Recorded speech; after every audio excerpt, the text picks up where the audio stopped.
우리나라 정부기관이나 공공 웹사이트를 해킹해 재력가나 유명인들의 개인정보를 알아내고 계좌에서 수백억 원을 가로챈 국제 해킹 조직원들이 검거됐습니다.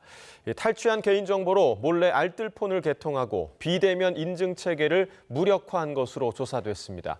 취재기자 연결해서 자세한 내용 들어보겠습니다. 유서연 기자, BTS 정국 등 재력가들의 개인정보를 해킹해서 수백억 원을 뜯어낸 일당이 검거됐다라는 소식 얼마 전에 전해드렸는데 이 경찰이 구체적인 인원, 또 수법 등 수사 결과를 발표했다고요?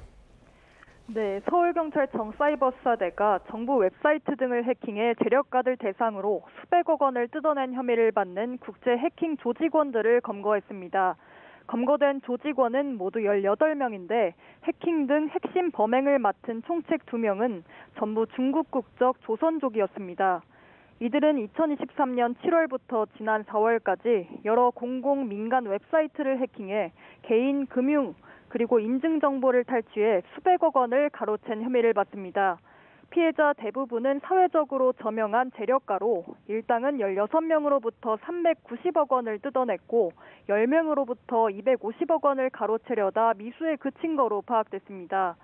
이들은 피해자 명의로 계좌를 개설하거나 돈을 가로채는 범행 과정에서 실명 인증, 신분증 진위 여부 인증, 계좌 인증 등 비대면 인증 체계를 전부 다 통과한 거로 확인됐습니다. 네, 이런 범행이 대체 어떻게 가능했던 겁니까? 네, 먼저 보안이 약한 정부 공공기관이나 IT 플랫폼 업체 웹사이트를 해킹해 개인정보를 빼냈습니다.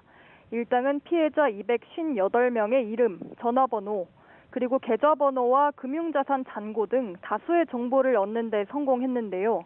이러한 정보를 바탕으로 일단 자산이 많은 재력가를 1차 범행 대상으로 선정했습니다. 이후 다시 한번 범행 대상을 가려냈는데 수감 중인 기업 회장이나 군 입대 중이거나 해외 체류 중인 연예인 등을 노렸습니다.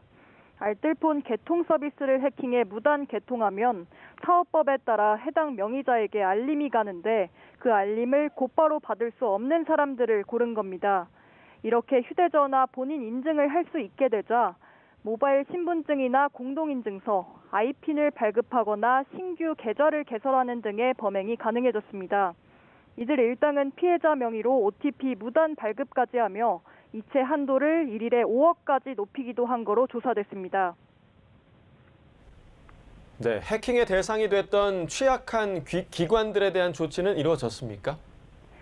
네, 그렇습니다. 경찰은 공공과 민간기관 22곳의 취약점 24가지를 발견했다고 밝혔는데요.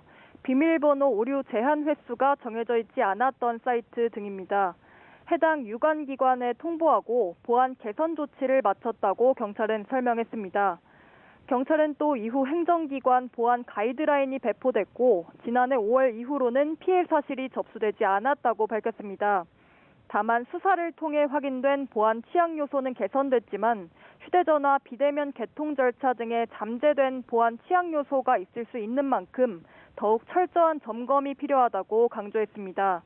경찰은 또 본인 명의 개통 휴대전화나 금융 거래 내역을 수시로 확인해 알 수 없는 기록이 발견되면 즉시 신고하는 등 개인정보 보안 수칙을 생활 속에서 꾸준히 실천해달라고 당부했습니다. 지금까지 서해부에서 전해드렸습니다.